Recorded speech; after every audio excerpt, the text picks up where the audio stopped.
एडमी, my name is Talveer Singh और स्वागत है सभी का आज की क्लास में। सो फटाफट से सारे के सारे स्टूडेंट्स आ जाइए। 1 मिनट के अंदर अंदर अपनी पॉजिटिव अफर्मेशन लिखिए और फिर हम अपनी क्लास को शुरू करते हैं। जल्दी से आ जाइए सारे के सारे स्टूडेंट्स।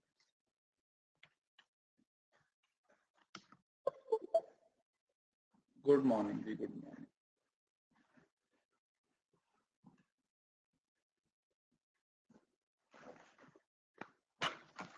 मैं बढ़िया बच्चे, आप बताइए। चार्ज लगा लूं इसको यार, बंद हो जाएगा।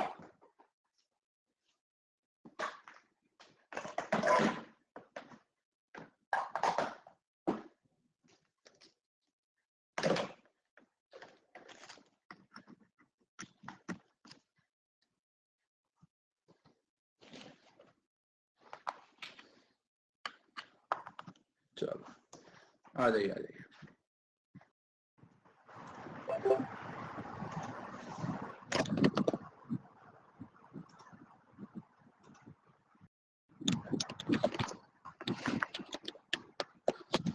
Okay, that's perfect. हाँ जी, अब बताइए। सॉरी, थोड़ा सा टेक्निकल प्रॉब्लम आ गई थी, अब सही है।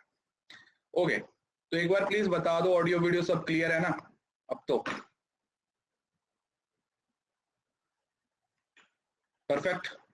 चलिए, तो सबसे पहले तो ये बताइए कि कल जो आप लोगों को होमवर्क दिया था वो आप लोगों ने किया या नहीं?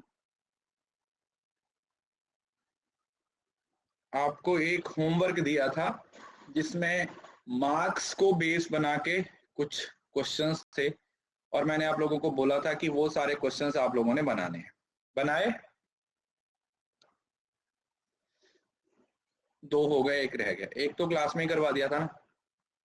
चलो, जिसने कर लिए हैं बहुत अच्छी बात है, जिन्होंने नहीं किए हैं तो भी कोई दिक्कत नहीं है। कुछ चीजें हैं उसमें जो अभी आपको समझ आएंगी, जो शायद आपको खुद से समझ नहीं आई होंगी, तो हम उसको शुरू करते हैं।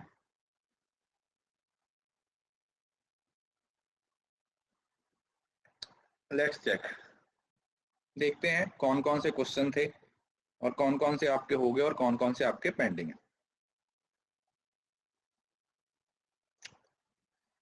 ओके, सो पहला क्वेश्चन तो ये वाला हो गया या रह गया? ये हमने किया कौन सा था? हमने ये वाला किया था ना। हाँ, ये स्टूडेंट्स के नाम वाला किया था। ये वाले 2 क्वेश्चन आपको होमवर्क में दिए। चलो पहले ये वाला करते हैं। चलो पहले ये वाला करते हैं। हाँ हाँ, दोनों को डिस्कस करेंगे, पहले ये वाला करते हैं। देखो, फॉलोइंग टेबल शोज, ये आपका ना 2019 में आया था बेटा। ये जो क्वेश्चन है ना वो 2019 के दिसंबर वाले पेपर में आया हुआ था,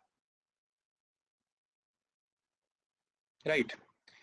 the following table shows the percentage of marks. सबसे पहले ध्यान किस पे जाना चाहिए? ये जो लिखी हुई है ना, ये एक्चुअली में क्या है? परसेंटेज है। ये जो लिखा हुआ है ना, ये क्या है भाई? ये परसेंटेज की बात हो रही है। तो सबसे पहले ध्यान इसी बात पे देना है। अगर ये बात समझ आ गई तो फिर क्वेश्चन बनाने में कोई दिक्कत नहीं होती, क्योंकि अब पता क्या होता है, कुछ बच्चे ना इसको गलती से मार्क्स मान लेते हैं। करिश्मा, आपको बेटा इससे पहले वाली क्लासेस को एक बार देखना पड़ेगा, एवरेज परसेंटेज रेशो वगैरह ना सीखनी पड़ेगी, उसके बाद फिर आप इस कोर्स को कंटिन्यू कर सकते हो। क्योंकि इसमें अगर आप ध्यान से देखते हो ना तो 75 में से 75 मार्क्स भी आ सकते हैं इसमें। मतलब परसेंटेज इस तरीके से है, थोड़ी टिपिकल टाइप है। तो बच्चे ना कई बार ध्यान नहीं देते, बच्चे यही समझ लेते हैं कि यार मार्क्स ही लिखे हुए हैं ना। जैसे परसेंटेज वैसे होता है ना, 10%, 20%, 50% है ना, 100%, तो उस तरीके से लिखी रहती है। बट इसमें ना कुछ थोड़ा सा नॉर्मल से वर्ड्स लिखे हुए हैं, जैसे 72 है, 70 है, तो हमें ये लगता है कि भाई हम तो नंबर ही लिखे हुए हैं। तो पहली प्रॉब्लम तो यही है जो आप लोगों ने समझना है कि ये मार्क्स नहीं है, परसेंटेज है। उसके बाद आपको टेबल आएगा, ठीक है? चलिए पहला क्वेश्चन देखते हैं। The average marks obtained bye all the 5 students together in subject S1। इसकी एवरेज आप लोगों से पूछा हुआ है। अब यहां पर 2 तरीके से क्वेश्चंस हैं वो आपने बनाने हैं। मतलब 2 तरीके होते हैं इस क्वेश्चन को बनाने के। लेट्स सी कि आप कौन सा तरीका यूज कर सकते हो। ठीक है जी, पहले एक बार ट्राई कीजिए, उसके बाद फिर मैं आपको समझाता हूं, क्योंकि काफी सारे बच्चों ने गलत किया होगा। मतलब गलत नहीं, तरीका गलत होगा कुछ बच्चों का, कुछ बच्चों का तरीका है वो गलत होगा, जो कि मैं चाहता हूं कि आप इसको समझें, इस तरीके को आप सही करें।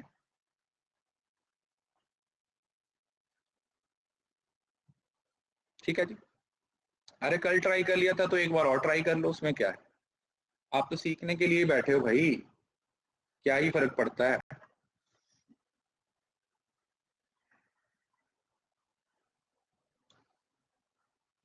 बेटा न्यू हो तो मैं बोल तो रहा हूं कि आपको इस कोर्स की पहले की क्लासेस देखनी पड़ेंगी, तभी आपको आगे की चीजें समझ आएगा, अदरवाइज आपको आगे की चीजें समझ नहीं आए। डाउनलोड की ऑप्शन होती है, वहां से आप डाउनलोड कर सकते हो। अब ध्यान से सुनो, अब उसने आपको एवरेज मार्क्स पूछा है। अब कुछ बच्चे पता है क्या गलती करेंगे, मैं आपको बताता हूं। कुछ बच्चे गलती क्या करेंगे, वो पहले 80 का 80% निकालेंगे, वो क्योंकि 80 टोटल है ना, तो उनको लगेगा कि पहले 80% निकालते हैं जी 80 का। फिर वो क्या करेंगे, 60% निकालेंगे 80% का, मतलब 60 80 का, या जो भी आप मान लो 80 गुणा 80%, और उसके बाद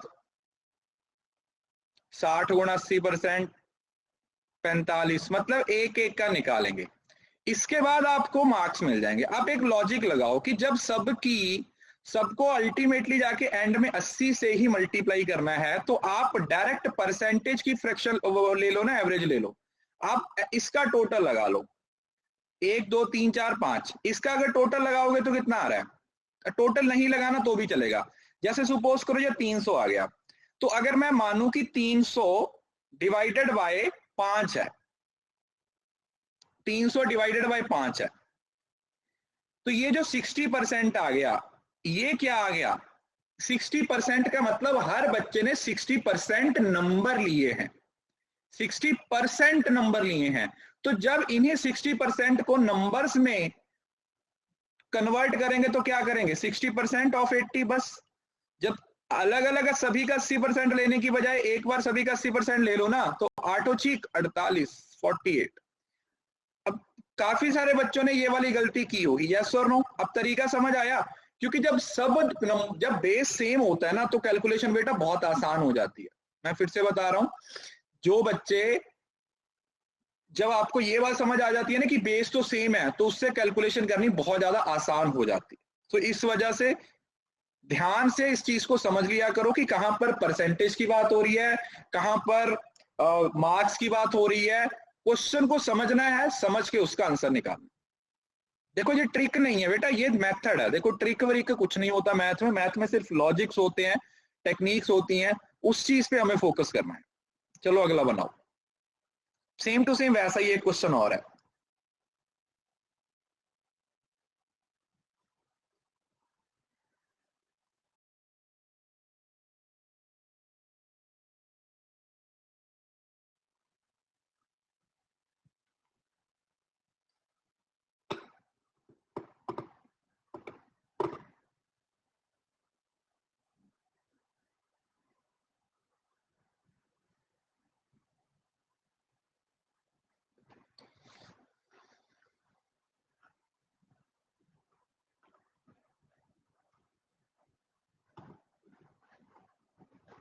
इसको ध्यान से समझो, थोड़ा सा लॉजिक लगाओ।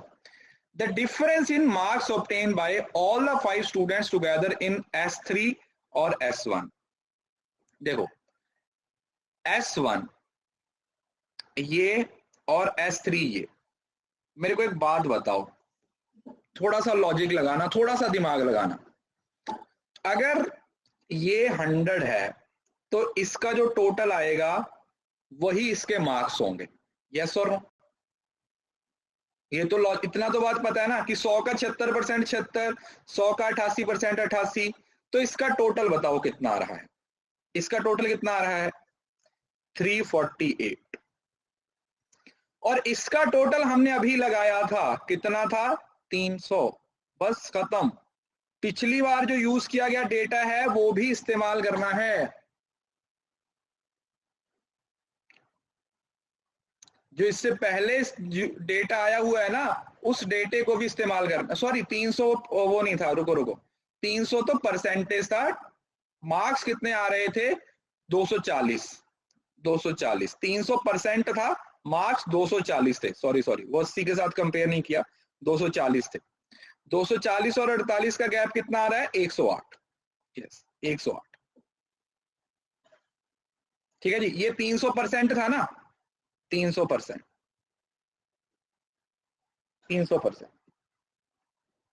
इसका डिफरेंस देखो, इसका डिफरेंस लेके ना आपको दिक्कत आएगी, क्योंकि दोनों का बेस अलग अलग है। आप 4%, 4 तो ले लोगे, अब 4 तो ले लोगे, 240 कैसे आया? अरे भाई इसका, मेरे को एक बात बताओ, सब बच्चों ने 300% नंबर लिए, तो 300% किसका लिया? 80 का, तो सबने मिला के 240 नंबर नहीं लिए।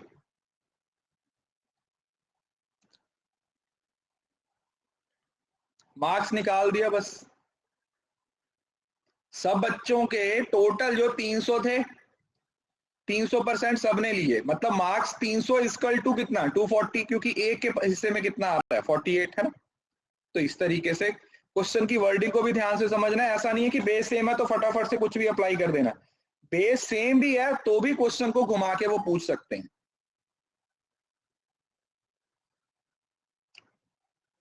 अगला बनाइए, ये वाला थोड़ा सा टाइम लेगा बट बन जाएगा।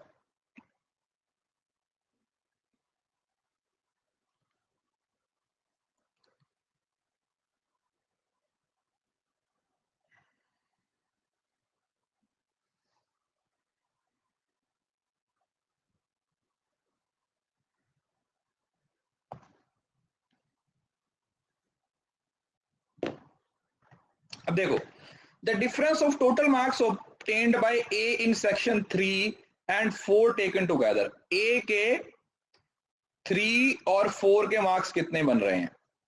या तो आप इसको, अगर नीचे भी 3 और 4 ही है फिर तो कुछ दिक्कत ही नहीं है, और ई की बात हो रही है। देखो यहां पर दिमाग लगाओ, 76 और 68, इनका गैप कितना है? 8 का, मतलब इस साइड को, और इस साइड को कितना है? नहीं, बात नहीं बनेगी, रहने दो। वैसे तो बन भी जाएगी बट मैं यहाँ पे आपको कंफ्यूज नहीं करना चाहता। बाकी कुछ बच्चों को समझ आएगी, कुछ कंफ्यूज हो जाएंगे, इस वजह से छोड़ दो इसको, ये वाला मेथड। तो आप डायरेक्ट निकाल लो। देखो किसने बोला? S3 और S4, S3 और S4, ये देखो कितना आएगा।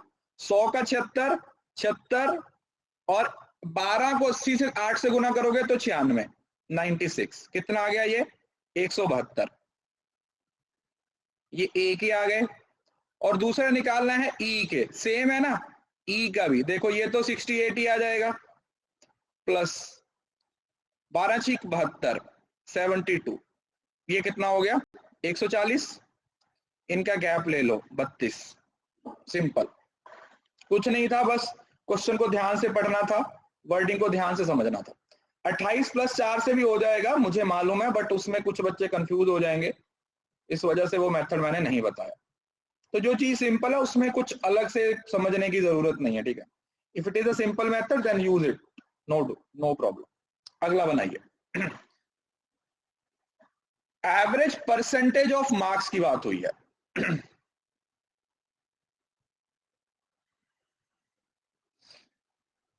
वो मेथड बेटा मैंने कल आपको बताया था, जब दोनों वैल्यूज का डिफरेंस ले लेते हैं, जब हम डिफरेंस ले लेते हैं वहां पर।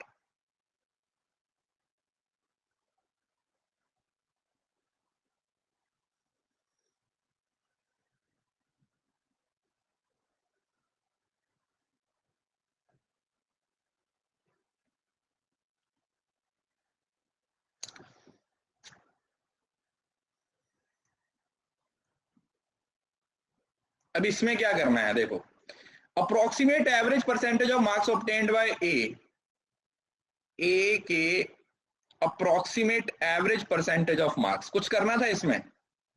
सॉरी, ए की बात हो रही है, अच्छा इधर को कुछ नहीं पूछा हुआ, बस इसका टोटल लगाओ और उसको 6 से भाग कर दो, क्योंकि मार्क्स की परसेंटेज नहीं पूछी हुई, एवरेज परसेंटेज ऑफ मार्क्स ही पूछा हुआ है। तो ऑलरेडी जो परसेंटेज है तो उसी को निकालना है। तो कितना आ रहा है ये? 1 2 3 4 5 6, 6 7 420 आ रहा है।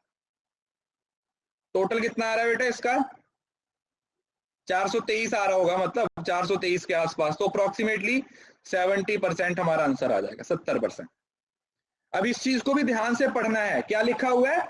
एवरेज परसेंटेज ऑफ मार्क्स, मतलब एवरेज निकालनी किसकी है? परसेंटेज की, मार्क्स की नहीं निकालनी। पहले अगर एवरेज मार्क्स लिखा होता फिर इसको मार्क्स के अकॉर्डिंगली सॉल्व करते, बट अब एवरेज परसेंटेज पूछा हुआ है तो परसेंटेज के हिसाब से सॉल्व करेंगे।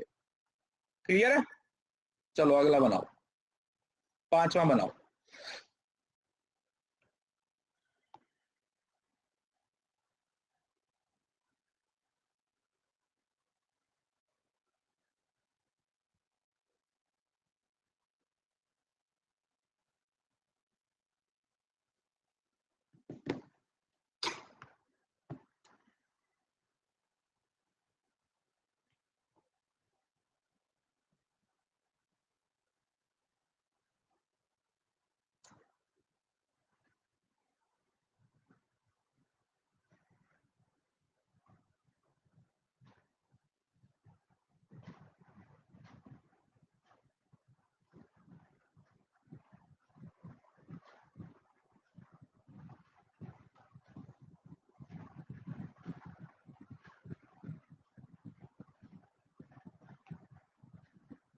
सुनो, ध्यान से सुनो।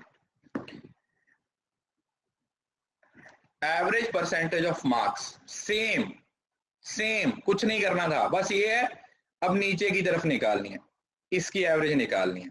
कितना आ रहा है? 71%। 355 डिवाइडेड बाय 5 कितना आ जाएगा? 71%। कितना आ जाएगा? 71%, 71। बताइए कितना टाइम लगा?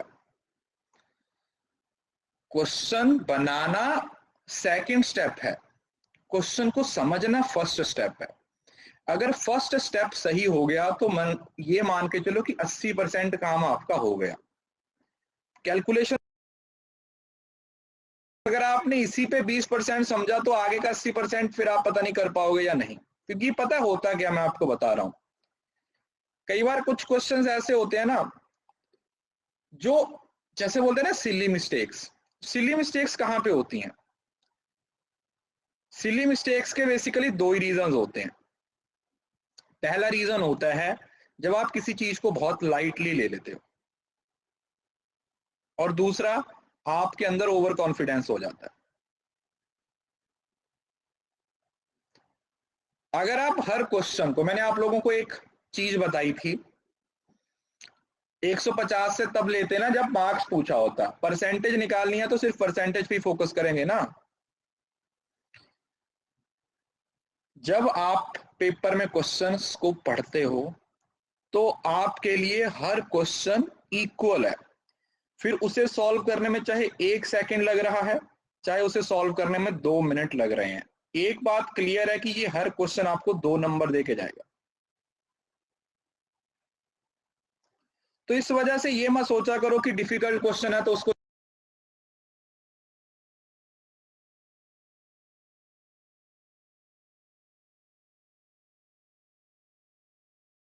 नहीं। इसी वजह से आप लोगों ने पेपर में जब भी आपके सामने कोई क्वेश्चन आएगा तो उस क्वेश्चन को टैकल करने के लिए आप लोगों ने किस बात पे फोकस करना है? आप लोगों ने हमेशा क्वेश्चन को अंडरस्टैंड करना।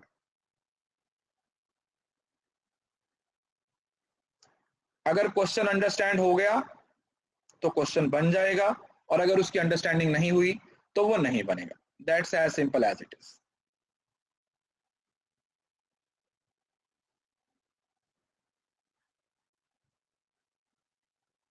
क्वेश्चन को रिस्पेक्ट दीजिए, क्वेश्चन को इज्जत दीजिए। क्लियर है? चलो, एक आपने किया, एक हमने किया, और अब ये वाला करते हैं। सेम वैसा ही क्वेश्चन है एक देखो, परसेंटेज ऑफ मार्क्स और परसेंटेज मार्क्स में डिफरेंस। देखो यार, अगर तो लिखा हुआ है ना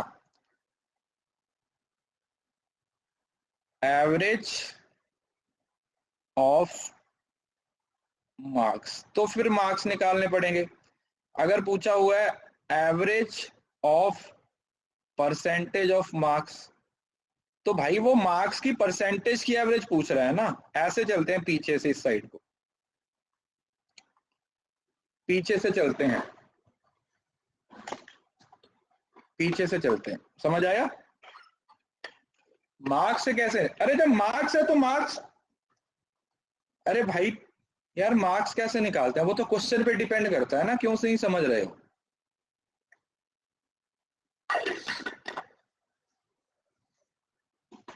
क्वेश्चन में डेटा तो दिया होगा ना मार्क्स को निकालने का, बस खत्म। जो क्वेश्चन में डेटा दिया हुआ है उसके बेसिस पे आप क्वेश्चंस का वो निकालो, ठीक है? चलो पहला क्वेश्चन देखो। अब एग्रीगेट परसेंटेज ऑफ मार्क्स, अब आप खुद सोचो यहां पे परसेंटेज ही लिखा हुआ है, तो क्या करना होगा, क्या करना होगा? Aggregate percentage of marks obtained by C. Sir ये तो इतनी आसानी से नहीं बनेगा, क्योंकि इसमें वर्ड क्या आ गया, अगर एग्रीगेट वर्ड लिखा हुआ आ गया या ओवरऑल आ गया तो उसका कंसेप्ट भी चेंज हो जाता है। मैंने आप लोगों को दिखाया, बताया था कि जो आपके फाइनल में आते थे टोटल मार्क्स जो आपने ऑब्टेन किए, ऑब्टेन्ड मार्क्स, ऑब्टेन किए जितने, और टोटल और इनटू 100, जो आपकी ओवरऑल फाइनल परसेंटेज आती थी 8वीं 10वीं में, जब हमें नंबर्स लेने पे बहुत ज्यादा मजबूर किया जाता था।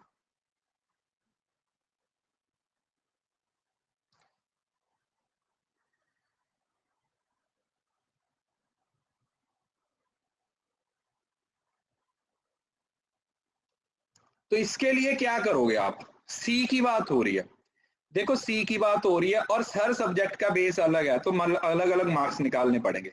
100 है तो 100 में से 100 ही आ जाएंगे जी, इसमें तो कोई दिक्कत नहीं है।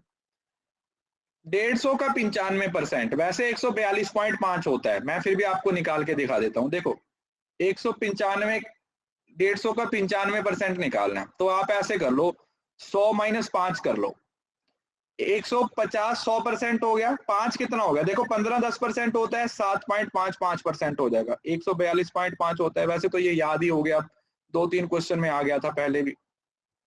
इसका भी इतना ही हुआ, 142.5, 100 का 85%, 85, और 100 का 95%, 95, कितना आ गया टोटल, टोटल बताओ कितना आया, 565। अब ये जो 565 है ये ऑब्टेन्ड मार्क्स आ गए, और टोटल कितना आ रहा है 600। देखो जब ऐसी फिगर आ जाए ना, तो आपने ना वो 100 वाला फॉर्मूला अप्लाई करने की जरूरत नहीं है, सीधा बच्चों की तरह ना 565 को 6 से भाग कर दो, खत्म। कुछ करने की जरूरत नहीं है, सबसे सिंपल तरीका है। वैसे मैं आपको ये चीज बोलता नहीं हूं, बट बाई चांस अगर आपको नीचे ऐसी फिगर आ जाए ना, तो क्वेश्चन जल्दी बनाना है, हमें रोका थोड़ी है किसी ने कि आप नहीं यूज कर सकते, किसी को थोड़ी पता है ना कि हमने पेपर में कैसे सॉल्व किया, ठीक है ना? तो क्योंकि अगर आप यहां में मान के चलोगे जी 600 तो 100% होता है, फिर इसका 10% 60 हो गया, फिर बहुत टाइम, जितनी देर में आप वैल्यूज लिखोगे उतनी देर में तो आपका आंसर आ जाएगा 94.17। तो एज पर क्वेश्चन आपको अप्रोच चेंज करनी पड़ेगी, जैसा क्वेश्चन हुआ, जैसा जिस तरीके का डेटा हुआ है उसके हिसाब से आप क्वेश्चन की वर्डिंग को क्या कर दोगे बेटा, चेंज कर दोगे।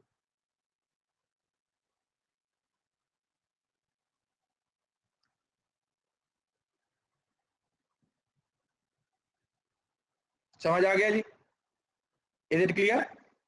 चलिए अगला बनाओ। ए और सी के मार्क्स की जो एग्रीगेट मार्क्स है उसका डिफरेंस निकालना है। अब यहां पर पहले वाला डेटा यूज होगा,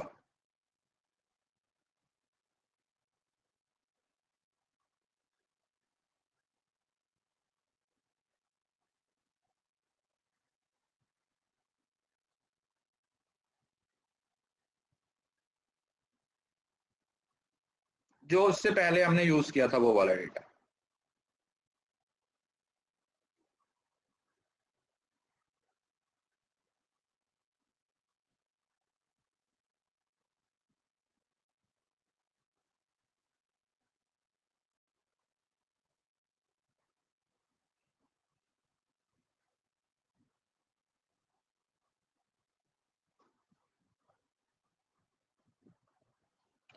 अब मेरे को एक बात बताओ, इसमें ए के नंबर तो हम ऑलरेडी निकाल चुके हैं, तो उसको तो दोबारा निकालने की जरूरत नहीं है भाई।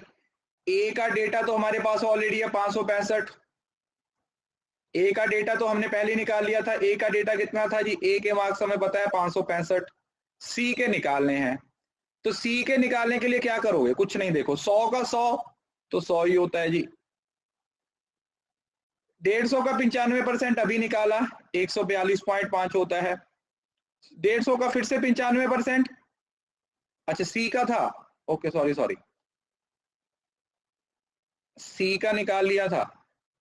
अच्छा ये सी का था, ओके सॉरी सॉरी, ये हमारे पास 565 था जो, वो सी का था। अब हमें ए का निकालना है। ओके ओके कोई बात नहीं, अरे कोई दिक्कत नहीं, ए का निकाल लेंगे, उसमें क्या है। सुनो, 100 का 90% 90, 150 का 80%, 15 8 120, 150 का 95% 142.5 अभी निकाला 2 बार। 100 का 80% 80, 100 का 90% 90, 100 कितना आ रहा है ये? 422.5, 522.5 या 5, हाँ 522.5 आएगा, 522.5। तो आप डिफरेंस ले लो, आई थिंक 42.5 आ जाएगा, ये वाला आ जाएगा, 42.5 आ जाएगा। या फिर आप वो वाला भी यूज कर सकते थे ना, देखो जैसे यहां पर क्योंकि बेस सेम है, ए और सी है, तो 10 का 10%, फिर 15 का 15, वैसे जैसे आपकी इच्छा वैसे भी निकाल सकते थे। ये 22.5 आ जाएगा, है ना, ये तो खत्म ही हो जाएगा, ये 5 आ जाएगा, और ये भी कितना आ जाएगा? ये भी 5 आ जाएगा। तो इस तरीके से भी आपका 42.5 ही आ रहा है। अगर जो हम डिफरेंस वाला पढ़ा था ना पहले, डिफरेंस की एवरेज वाला, उससे भी बन जाएगा। वो डिपेंड करता है, उस पे डिपेंड करता है।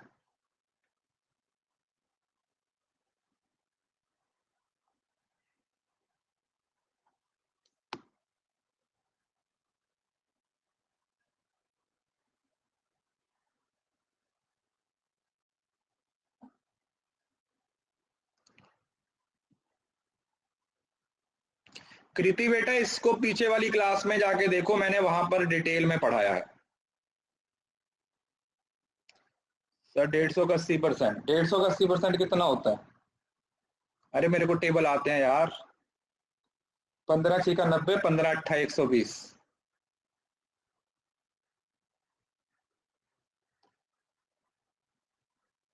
मैंने चौथी क्लास में सीख लिए थे।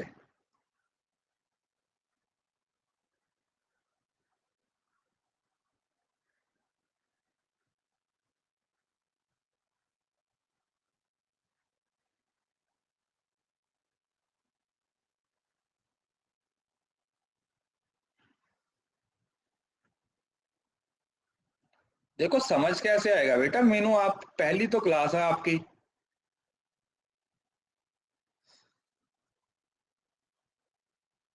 तो इससे पहले वाली क्लासेस देख के आना पड़ेगा ना आपको, तभी समझ आएगा। ओके देखो, what is the average percentage of marks obtained by the student in the chemistry. अब यहां पर लॉजिक लगाओ, एवरेज परसेंटेज ऑफ मार्क्स, क्या नंबर की जरूरत है? नहीं, बस ये एवरेज ही दिया हुआ है, एवरेज की ही एवरेज नहीं, परसेंटेज दी हुई है, उसी की एवरेज निकालनी है। किसकी पूछा जा रहा है? केमिस्ट्री की पूछा जा रहा है। केमिस्ट्री, इसका निकाल लो, बस बेस ले लो, जैसे मर्जी ले लो, टोटल लगा लो, 370 डिवाइडेड बाय 5। केमिस्ट्री तो कितना आ जाएगा? 74%। अरे बेस 100 कहाँ है, 150 है। केमिस्ट्री की बात हो रही है, केमिस्ट्री की, है ना। वो ये दो लोगों के बीच में ना झगड़ा हो गया, बोला कि वैसे तो CH को च बोलते हैं ना, तो केमिस्ट्री के केस में इसको केमिस्ट्री क्यों बोलते हैं? वो बोला कि जो इंग्लिश है ना, इसमें थोड़ा अलग अलग चीजें काम करती हैं, तो वैसे इसकी जो वॉइस आती है वो च से ही आती है, बट जब हम केमिस्ट्री की बात करते हैं तो क की आती है। तो बोला अच्छा, तो बोला ठीक है, कोदरी साहब, उसका नाम चौधरी था ना, तो फिर उसको बोला ठीक है कोदरी साहब, तो वो भी CH को कोदरी साहब ही बोल रहा, उसको बोला जब केमिस्ट्री में हो सकता है तो तेरे नाम में क्यों नहीं हो सकता।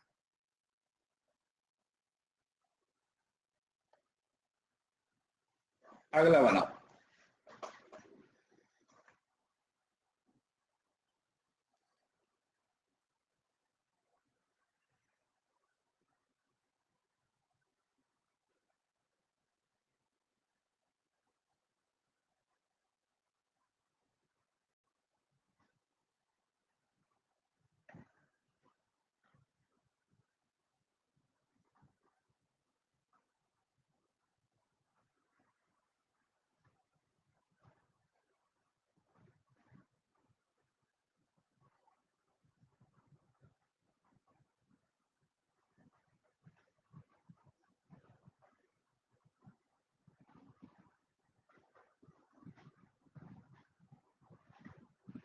देखो, in which subject the student have lowest average percentage of marks, अब टोटल होगा, देखो यार, जिसका टोटल कम है, जिसका टोटल कम है उसके वो भी कम होंगे, उसकी एवरेज भी कम होगी।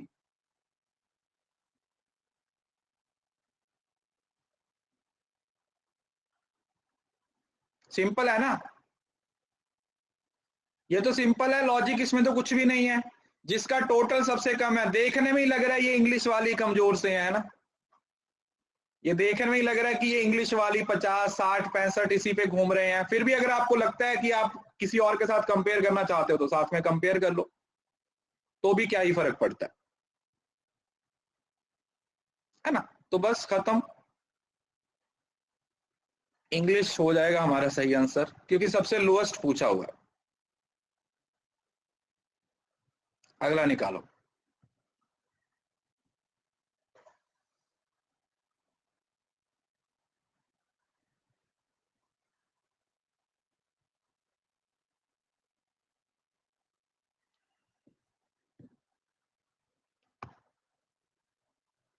एक रह गया।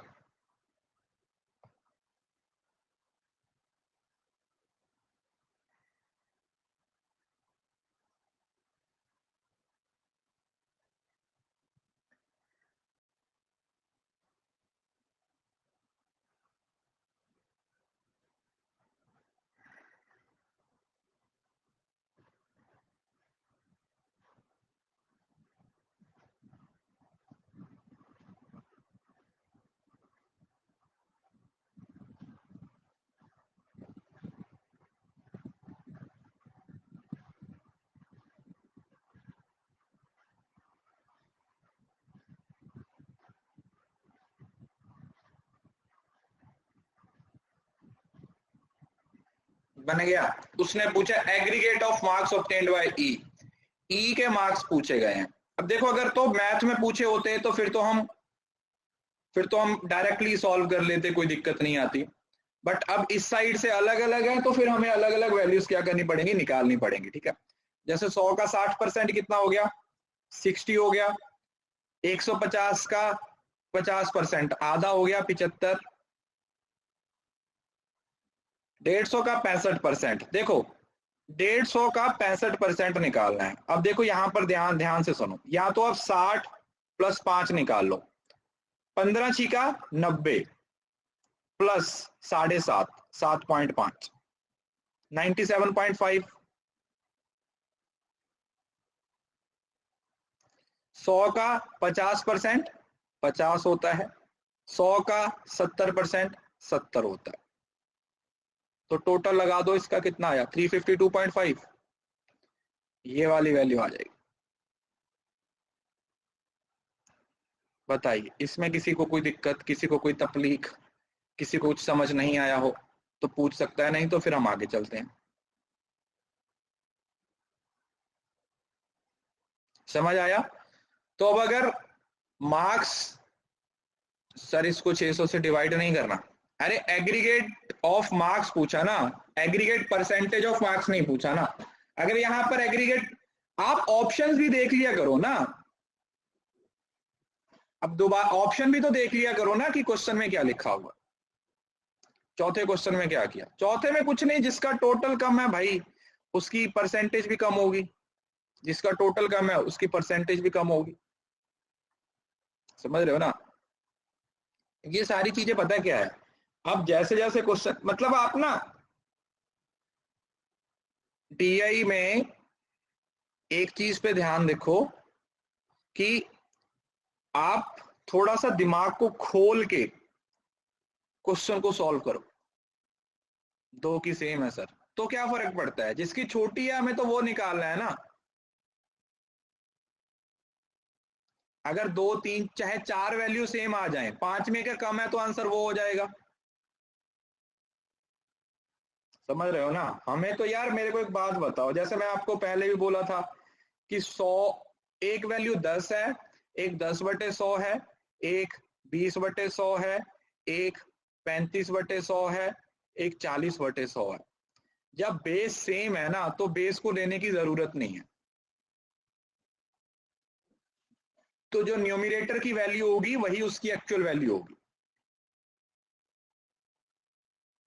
अगर वो छोटा है तो छोटी वैल्यू, अगर बड़ा है तो बड़ी वैल्यू, बस खत्म। इसमें तो,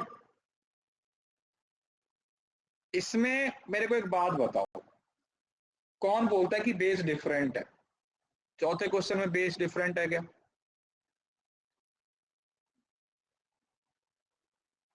इस साइड को थोड़ी चल रहे हैं, नीचे की तरफ आ रहे हैं। सब्जेक्ट वाइज टोटल मार्क्स तो सेम ही है ना।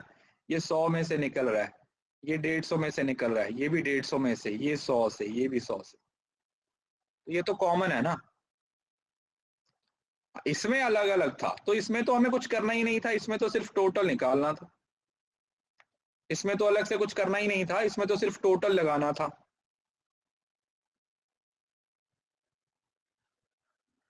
है ना? चलो 1 मिनट का ब्रेक ले लो, एक क्वेश्चन और करते हैं कल वाला, और उसके बाद आपको जो परसेंटेज वाला, एक इनकम और एक्सपेंडिचर वाला।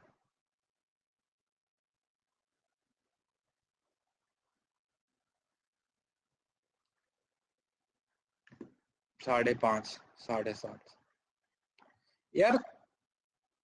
150 का 5%, अब ये मैं कैसे बताऊं आपको, 150 का 5% कैसे निकालते हैं?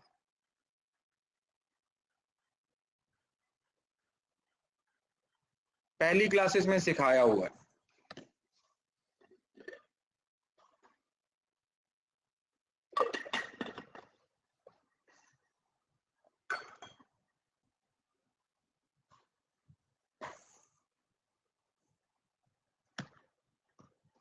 यार मेरे को एक बात बताओ, तुम लोग परसेंटेज की 5 क्लासेस के का 4 डीआई की क्लासेस भी कर चुके हो, तुम अभी तक ये पूछ रहे हो कि सर इसको सॉल्व करके दिखाओ। ये मेरा काम है क्या? ये मेरा काम है इसको सॉल्व करना, या तुम्हारा काम है? अगर अभी तक मैं ही इसको सॉल्व करूंगा तो तुम क्या कर रहे हो इतनी देर से?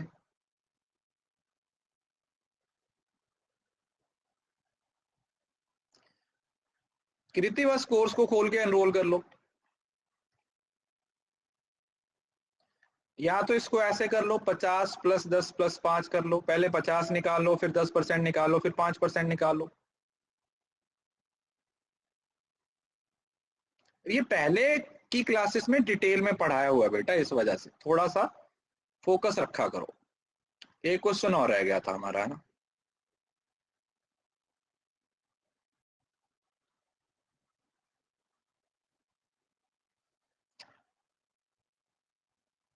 तो दूसरे एजुकेटर के साथ टाइम का क्लैश होगा, तो बेटा जितने एक पेपर है तो एक एजुकेटर से पढ़ लीजिए ना।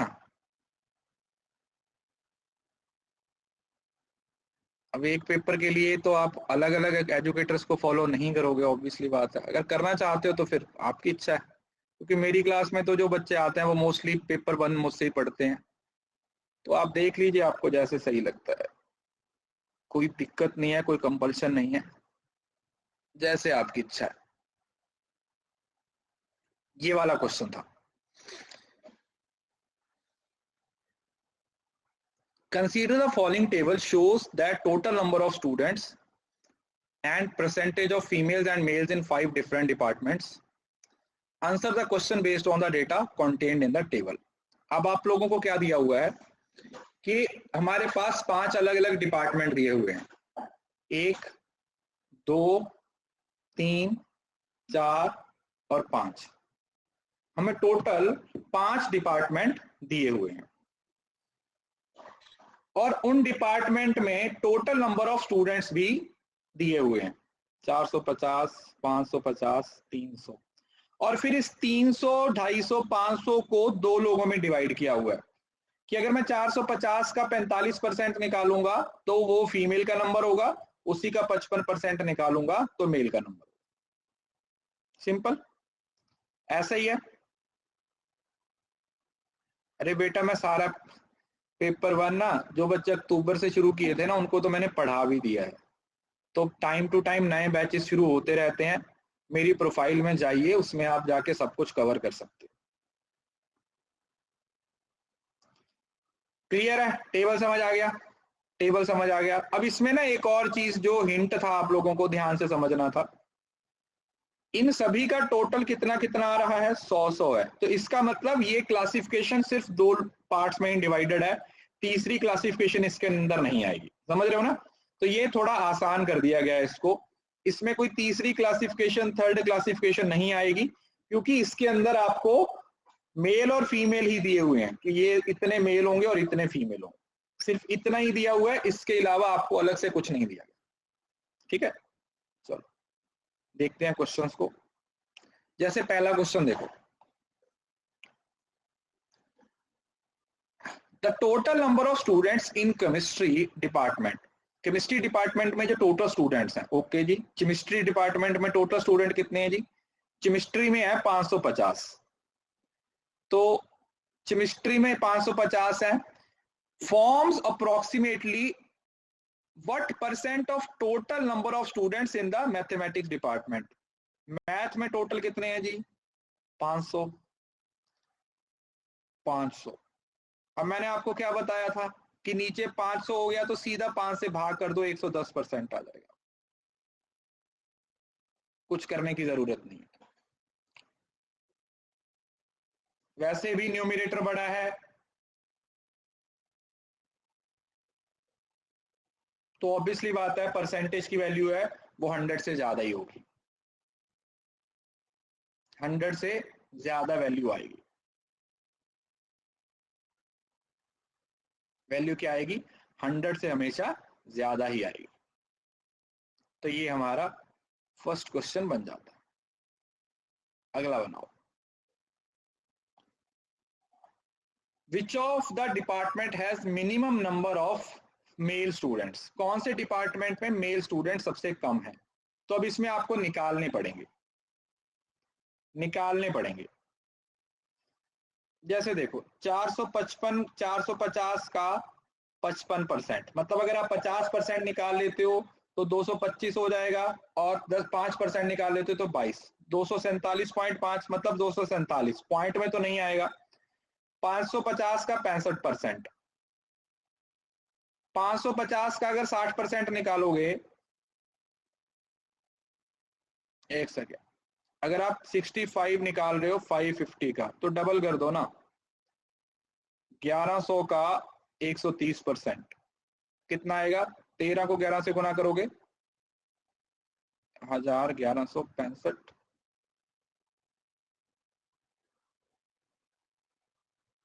330 आ रहा है क्या?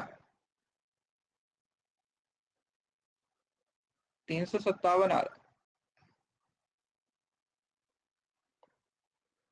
एक second, which of the department, okay, English Hindi, वैसे तो मुझे यहाँ पे ही नजर आ रहा है ना, ऑप्शन के हिसाब से भी अगर आप देखोगे, which of the department has minimum number of male student. अच्छा केमिस्ट्री तो है ही नहीं, ओके, इसको तो निकालने की जरूरत ही नहीं है, सॉरी सॉरी। तो 250 का 40% निकाल लोगे, कितना आ गया? 25 चौका 100, 100, तो हिंदी ही होगा। फिजिक्स, इंग्लिश, हिंदी और मैथमेटिक्स, मैथमेटिक्स का 300 हो गया, इसका कितना हो गया? 45 दिया, 135, बस तो हिंदी में सबसे कम है, ठीक है, हिंदी में सबसे कम है, केमिस्ट्री को निकालने की ही जरूरत नहीं थी,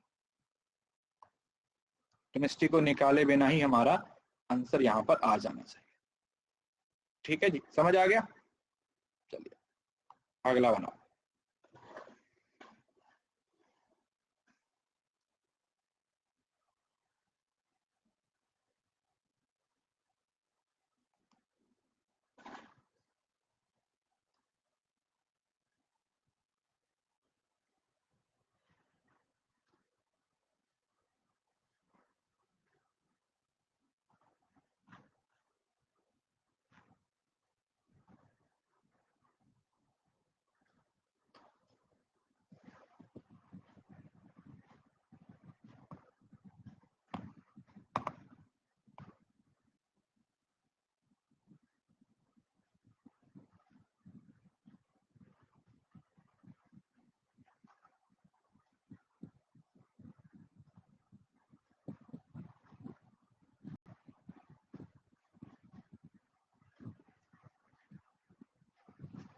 What is the total number of female and English department? Female in English. अच्छा, इंग्लिश में फीमेल देखो, इंग्लिश में फीमेल ये है 55%। देखो अब 300 का 45% आपने पहले निकाला था, या तो वहां से ही आप इसकी वैल्यू निकाल सकते हो, ठीक है जी, बट इतना इजी डीआई पेपर में नहीं आता। कोई बात नहीं बेटा, तो जो आपको डिफिकल्ट पढ़ा रहे हैं आप उनसे पढ़ लीजिए, कोई बात नहीं बेटा, क्या कर सकते हैं अब, इस चीज का मेरे पास कोई आंसर नहीं है। 150 एक हो गया और 15 एक हो गया, 165 हो गया। इस क्वेश्चन का मेरे पास आंसर ही नहीं है, मैं खुद बता रहा हूं। मेरे एक बैच में से 5 AIR 1 आ गए, किसी ने आज तक मुझे ये बात नहीं बोली थी।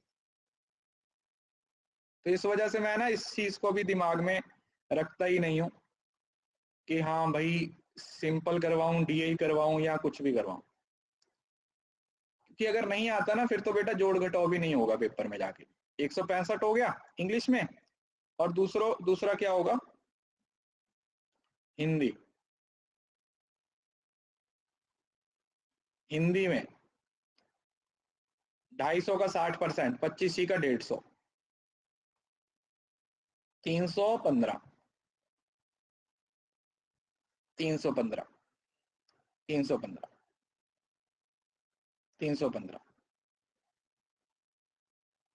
ठीक है जी, सिंपल था बस। 300 का 55% निकाला 165, अरे 300 का 55% निकाला भाई 165 आ गया। परसेंटेज कैसे निकालनी है ये तो आपको आना चाहिए ना, तो ये भी हो गया। चलो अगला बनाओ।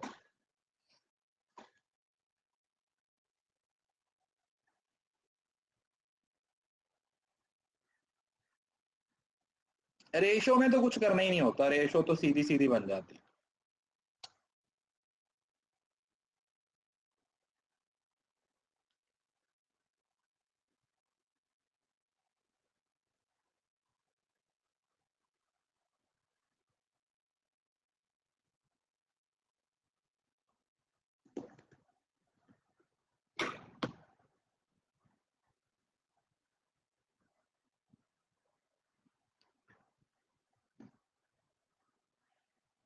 What is the respective ratio of number of male students in English department? देखो इंग्लिश में मेल, देखो इंग्लिश में मेल, अब देखो फीमेल निकाला था 165 था, तो बाकी मेल्स रह गए 135।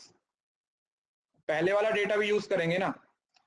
To the male students in math, math में मेल कितने हैं 300,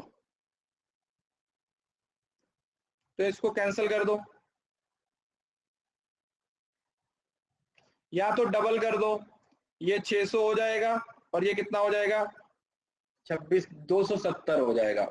तो 27 और 60 रह गया, 3 से 9 पे और 20 पे। जैसे आपकी इच्छा वैसे निकाल सकते हो। सर 40-60 नहीं करेंगे, 40-60 क्यों करेंगे भाई, मेल पूछा है ना तो सिर्फ मेल का नंबर लेंगे ना, मेल पूछा है तो सिर्फ मेल का नंबर लेंगे ना। और ये भी ध्यान रखना है कि पहले कौन सी वैल्यू है, उसको ही सॉल्व करना है। अरे यार इसको तो आप समझ नहीं रहे हो भाई, कैंसिल जैसे मर्जी कर लो। अब डबल नहीं करना तो डायरेक्ट कैंसिल कर दो, आंसर घूम फिर के 9:20 ही आएगा। एक तो ना आप ये समझने लग जाते हो कि सर इसका ऐसा होगा इसका ऐसा होगा, वो उस पे मत जाया करो, आंसर सेम ही आएगा।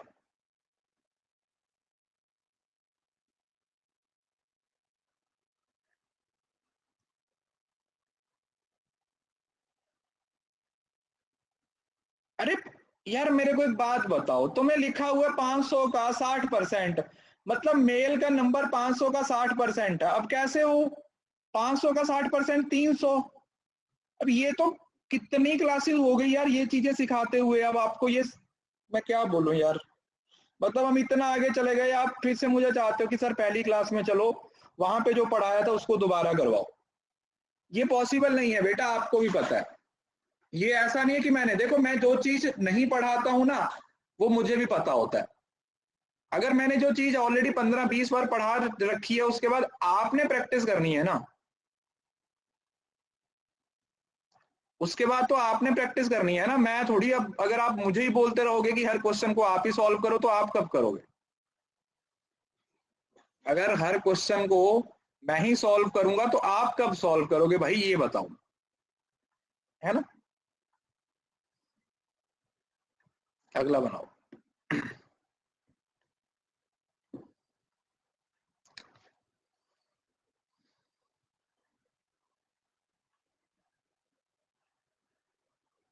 अब इसमें भी वैसा ही निकाल लो, जैसे देखो maximum number of female students, वैसे पहले की तरह ही निकालना है। फिजिक्स में कितना है, देखो फीमेल 45 का 45 कितना होता है, देखो ये तो स्कूल में सिखाया होगा ना, 45 को 45 से गुना कैसे करते हैं। ये 25 हो जाएगा, ये 4 को 5 से गुणा कर देंगे, 4 पंजे 20, तो ये 202.5 हो जाएगा, मतलब 202.5 हो जाएगा। केमिस्ट्री में 35%, 55 का 35%, यहाँ तो 55 का पहले 30% निकाल लो, फिर 5% निकाल लो, ये 192 आ जाएगा, 192.5 आ जाएगा। उसके बाद इंग्लिश, ये तो सीधा आ गया 150, 165 है ना, 165 आ जाएगा। और उसके बाद हिंदी की जरूरत नहीं है जी हमें, फिजिक्स केमिस्ट्री इंग्लिश और मैथ, मैथ में तो सीधा ही है 500 का 40% 200 होता है। उसने पूछा मैक्सिमम किस में है, तो मैक्सिमम फिजिक्स में है, तो फिजिक्स हमारा क्या हो जाएगा, सही उत्तर हो जाएगा। फिजिक्स क्या हो जाएगा हमारा, सही उत्तर हो जाएगा।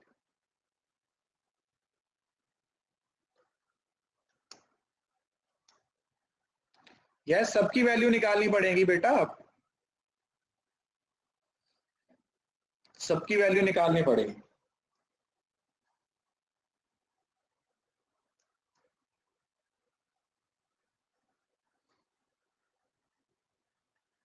हिंदी में सबसे कम थे 150, 150, तो जो ऑप्शन में है ही नहीं उसको कैलकुलेट करने की क्या जरूरत है, जो ऑप्शन में है ही नहीं।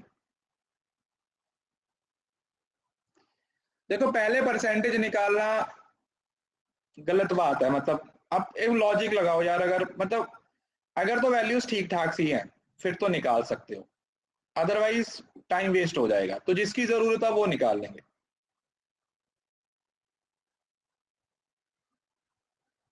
समझ रहे हो ना।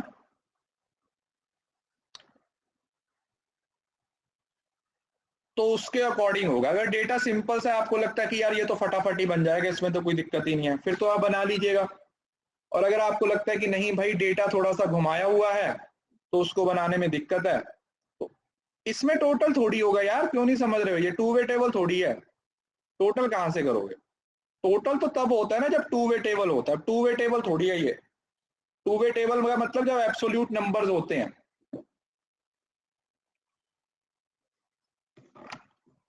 जब एब्सोल्यूट नंबर्स होते हैं उसकी बात की जा रही है।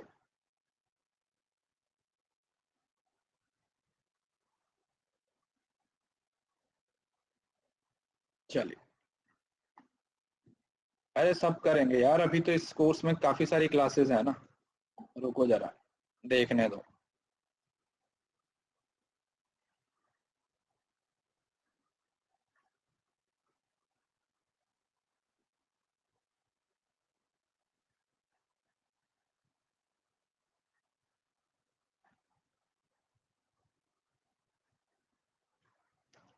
2 क्लासेस और पढ़ी हैं, एक 3 होंगी, एक और होगी जो उस दिन कैंसिल हो गई थी। ऐड करवा दूंगा 1-2 और क्लासेस। चलिए अब एक और टाइप जो बहुत ही ज्यादा इंपॉर्टेंट है वो है इनकम एंड एक्सपेंडिचर। ये एक ऐसी टाइप है जो सबसे ज्यादा बच्चों की गलत होती है। इनकम एंड एक्सपेंडिचर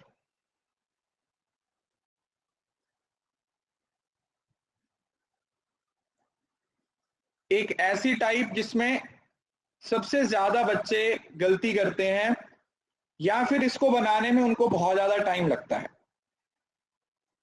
आज मैं आप लोगों के दिमाग में ये चीज बिठा दूंगा कि ये जो है ना क्वेश्चन, ये बहुत आसान होता है, इसको बनाने में कोई ज्यादा प्रॉब्लम नहीं होती है, बस थोड़ा सा लॉजिक लगाना पड़ता है, थोड़ा सा ध्यान लगाना पड़ता है।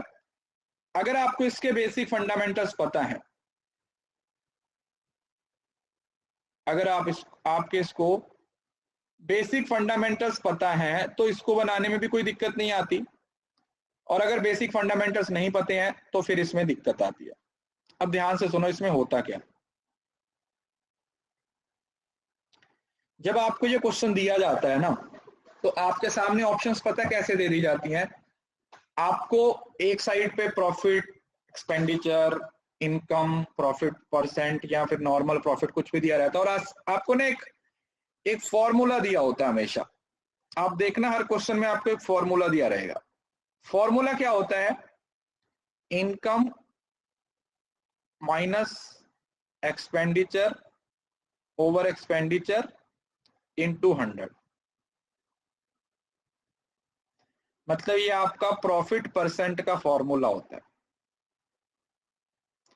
आप लोग इस फॉर्मूले को इस्तेमाल करने बैठते हो और इस फॉर्मूले में ही उलझ के रह जाते हो।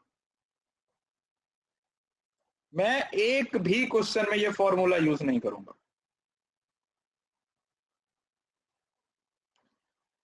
मैं किसी भी क्वेश्चन में इस फॉर्मूले का इस्तेमाल नहीं करूंगा।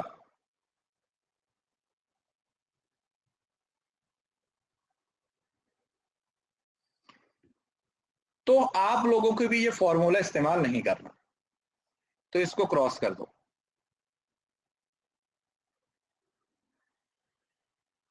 हमें इस फॉर्मूले का कोई भी इस्तेमाल नहीं करना। We need not to use this formula at all. हमें इस फॉर्मूले को इस्तेमाल ही नहीं करना।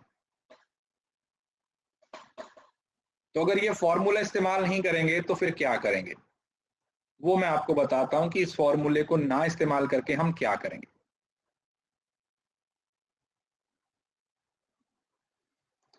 हमें कुछ कुछ चीजों को समझना पड़ेगा। वो क्या होता है समझो। जैसे एक दुकानदार है, उसकी कुछ कॉस्ट होती है। जैसे कोई वो चीज 100 रुपए की खरीद के लेके आया,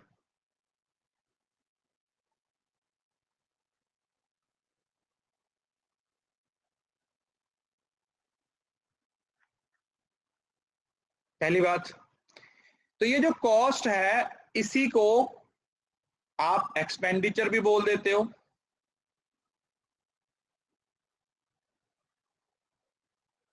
और इसी को आप इन्वेस्टमेंट भी बोल देते हो। मतलब जो पैसा आपकी पॉकेट से गया, that's it, that's as simple as it. वो वाला पैसा जो आपकी जेब से जा रहा है वो आपकी कॉस्ट है। सिंपल। वो पैसा जो आपकी जेब से जा रहा है वो आपका कॉस्ट प्राइस है। उसको आपने क्या मानना है कि ये 100 होता है। फिर उसको आप बेच देते हो सेलिंग प्राइस पे।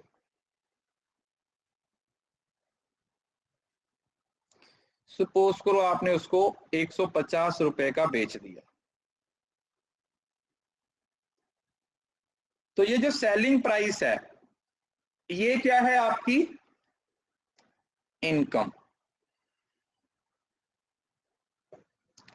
ये पैसा वो है जो आपकी इनकम है, जो आपके पॉकेट में आया। इन दोनों के बीच का जो गैप है वो है आपका प्रॉफिट। जो 50 रुपए आपने बीच में ऐड कर दिया वो है आपका प्रॉफिट, या जिसको आप सेविंग का नाम भी दे ही देते हो कई बार, या आप इसको बोलते हो कि सर ये हमारी सेविंग्स है, ये हमारा प्रॉफिट है।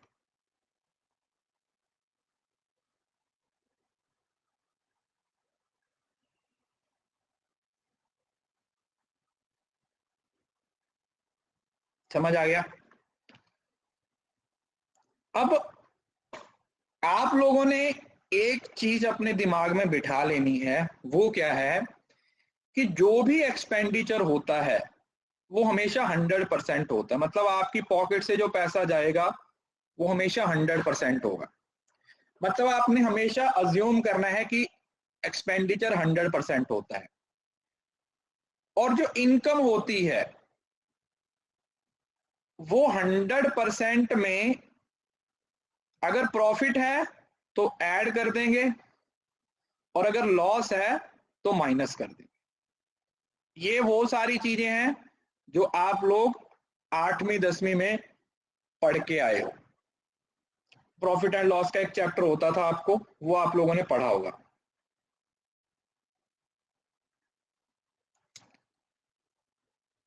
इतनी ही बात आप लोगों ने याद रखनी है। अगर आपको इतना भी आ गया ना, मतलब ये 2 लाइनों में ये पूरा टॉपिक खत्म होता है यार। सिर्फ इतनी सी बात आप लोगों ने याद रखनी है, पूरा टॉपिक इस 2 लाइन में है कि जो पैसा आपने लगाया है,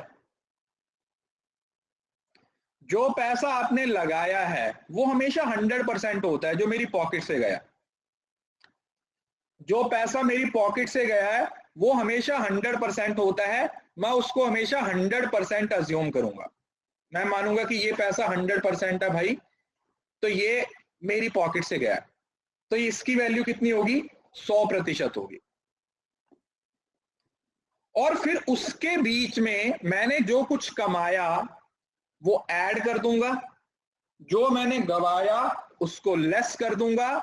उसके बाद जो चीज मेरे पास आएगी वो मेरी इनकम होगी।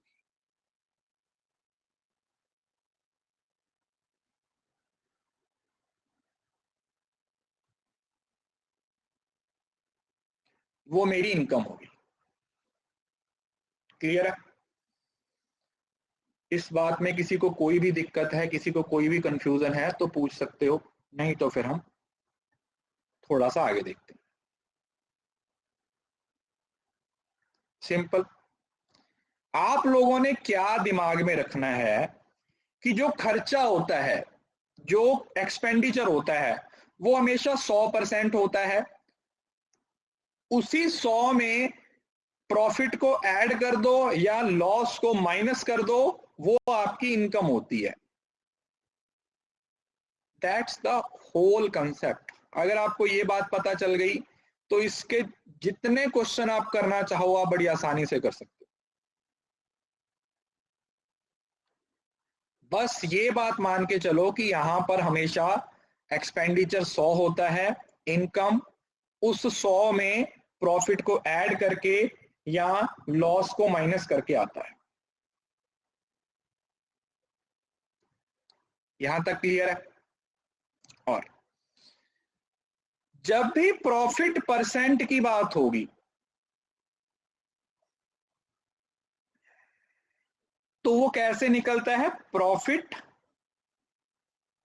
चाहे लॉस, वो हमेशा एक्सपेंडिचर पे या कॉस्ट प्राइस पे निकलता है। ये आप लोगों ने पढ़ा होगा 6वीं में, आई थिंक लाभ हानि का एक चैप्टर होता है जो आप लोगों ने पढ़ा होगा कि जो प्रॉफिट होता है वो हमेशा एक्सपेंडिचर पे होता है। जो प्रॉफिट होता है वो हमेशा किस पे होता है? वो एक्सपेंडिचर पे होता है।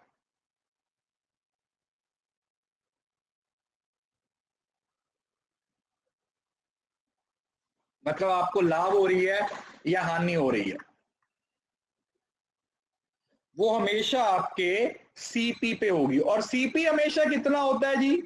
100%। अभी समझा?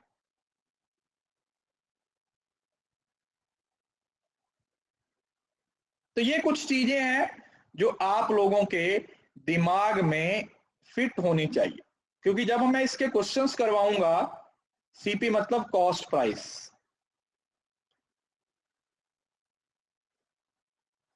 एसपी मतलब सेलिंग प्राइस,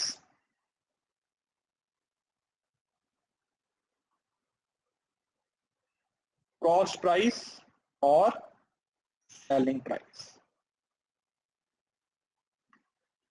सीपी होगा और एसपी होगा। तो यहां पर प्रॉफिट परसेंटेज की बात हो रही है।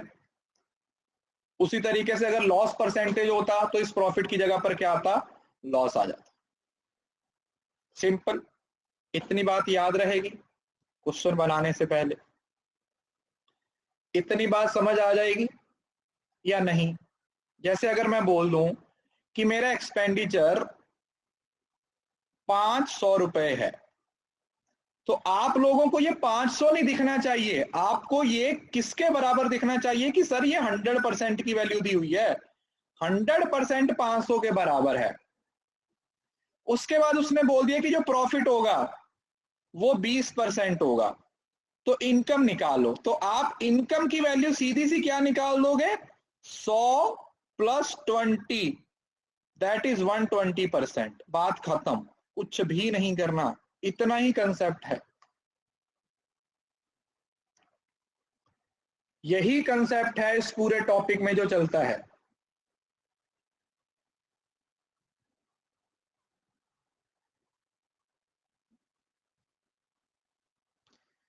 इतना अगर आपने दिमाग में बिठा लिया तो क्वेश्चन बड़ी आसानी से, बड़े सिंपल से वे में आपको समझ आ जाएगा। क्वेश्चन भी करेंगे, घबरा क्यों रहे, कल भर भर के क्वेश्चन भी करेंगे, पहले बेस तो समझ लेना, पहले बेस तो समझ लें। इसी तरीके से सपोज करो आपको दिया हुआ कि जी इनकम है वो है हमारी 1,20,000 रुपए और प्रॉफिट है हमारा 12%। तो आपको 1,20,000 नहीं दिखना चाहिए, आपको यह दिखना चाहिए कि ये 112% के बराबर है, क्योंकि एक्सपेंडिचर हमें निकालना है जो कि 100% होता है।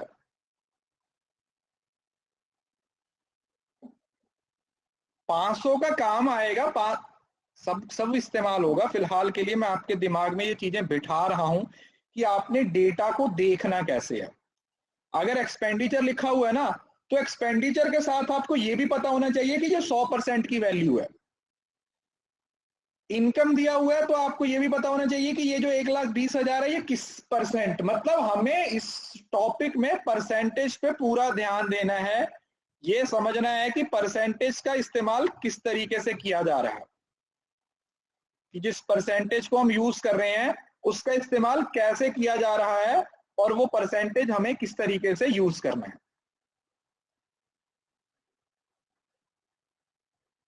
बस दैट्स इट। अगर आपको इतनी बात समझ आ गई तो क्वेश्चन तो ऐसे चुटकियों में सॉल्व हो जाएंगे, क्वेश्चन में कुछ नहीं रह गया। बस इतना है कि आप लोगों को 100 दिख रहा है तो आप, मतलब एक्सपेंडिचर लिखा हुआ है तो आपको 100% नजर आना चाहिए।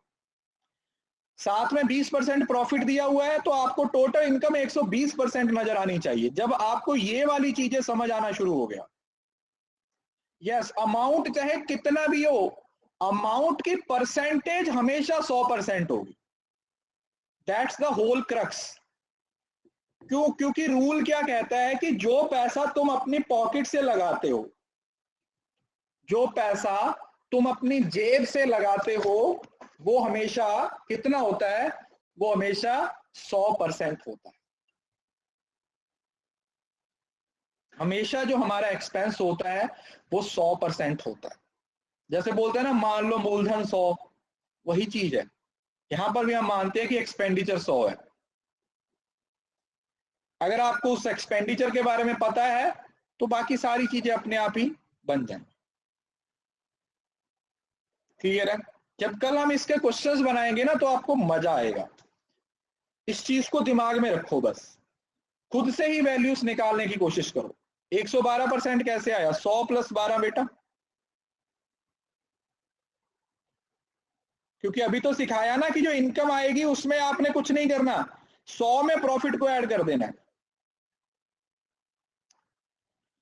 अगर 12% लॉस होता तो 100 में 12% माइनस कर देते, बस इतनी ही बात है। ये पूरा टॉपिक है, इस एक पेज पे पूरा टॉपिक खत्म, इसके बाद तो कुछ रह ही नहीं जाता, बता रहा हूं, इसके बाद तो कुछ रह ही नहीं जाता, पूरा क्रक्स इसी में खत्म हो जाएगा। नहीं अभी आज मैं आपको होमवर्क नहीं दूंगा, कल क्लास में ही करेंगे। 112 एक्सपेंडिचर नहीं हुआ बेटा, 112 इनकम होगी, समझ क्यों नहीं रहे हो? एक्सपेंडिचर हमेशा 100 ही रहेगा, इनकम में चेंज आएगा, एक्सपेंडिचर में कभी चेंज नहीं आता। इनकम बढ़ेगी या घटेगी प्रॉफिट और लॉस के अकॉर्डिंग, बट जो आपका एक्सपेंडिचर है वो हमेशा उतना ही रहेगा जितना पहले है, मतलब 100% ही रहेगा, उसमें कोई चेंज नहीं आएगा। क्लियर है?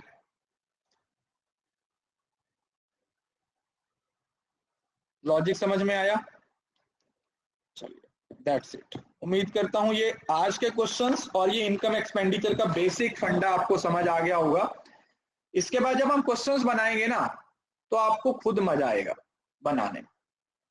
देखो अगर आपको लगता है कि सर क्वेश्चन प्रैक्टिस के लिए दे दो, तो आपके लिए मैं एक काम कर सकता हूं, आप लोग पिछला कोर्स जाओ, उसमें से विदाउट एनोटेशन पीडीएफ डाउनलोड कर लो जिसमें इनकम एक्सपेंडिचर करवा रखा है, समझ रहे हो ना?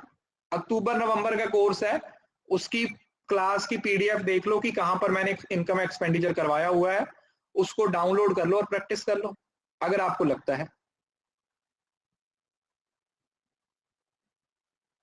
नहीं तो फिर हम कल करेंगे ही और अच्छे से समझ आ जाएगा। ठीक है, चलो ठीक है, thank you so much, God bless you all. इसी तरीके से पढ़ते रहिए, इसी तरीके से मेहनत करते रहिए, जेआरएफ जरूर क्लियर होगा। कंसिस्टेंसी बनाए रखिए, एफर्ट्स करते रहिए और अपना 100% देते। Thank you so much, bye bye, take care, ध्यान रखिएगा।